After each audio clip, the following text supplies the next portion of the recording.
You're in a small meeting or a large meeting and you're listening to a peer or a senior leader, and all of a sudden those internal alarm bells start to go off because you recognize the pattern.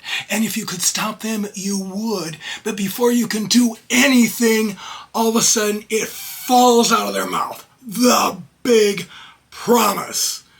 And your head spins around 3.5 rotations and internally you're going, what? Because you know it ain't ever gonna happen. Promises are great, provided the promise is fulfilled. If it's not fulfilled, boy, engagement and satisfaction decreases exponentially, because not only does that thing not happen, but trust is broken.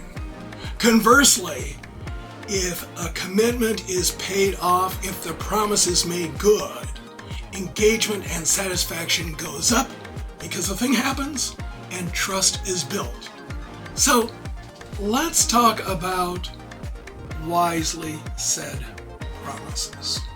How does it happen that big promises are made and not fulfilled? Well, it starts at the onset, that very moment that a promise falls out of someone's mouth. For instance, in Q&A sessions, a leader may be speaking and they may be asked a question to which they frankly don't have the answer. And instead of admitting to that, they'll play hero and make a promise to solve the issue. And that dynamic is exacerbated if the person doing the speaking feels like they are being backed into a corner. So again, they're going to try and rescue themselves by making a promise that perhaps cannot be met.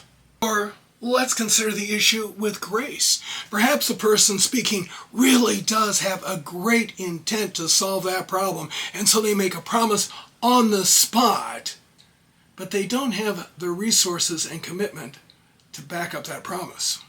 And sometimes they make a promise because simply they don't know what else to do. And while there may be in the moment intent to make good on that promise, there are several issues that may make fulfillment difficult. For instance, the resources simply are not available for the promise fulfillment. The person making the promise hasn't collaborated or partnered with others to assure that the promise really can be fulfilled.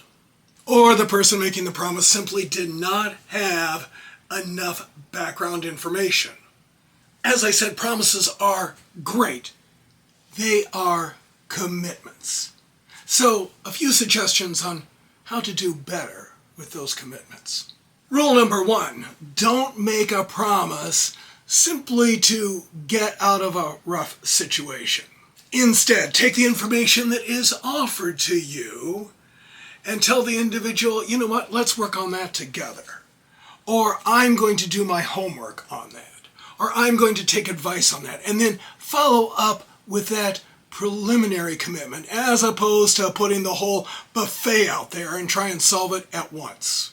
And then step back. Get all the information. Find your partners.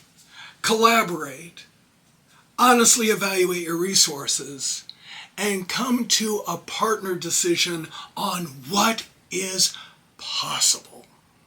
At that point, by all means, go back to your audience, be it 1 or be it 500, and go, remember that issue that was brought up? Here's what I can say we are going to do about it. Because you have researched it, you have the information, you have the partnership, you have the collaboration, and you have the resources to make good on that commitment. Strong commitments make the workplace better. Increase engagement, increase in satisfaction, increase customer experience. Only if the commitment is followed through.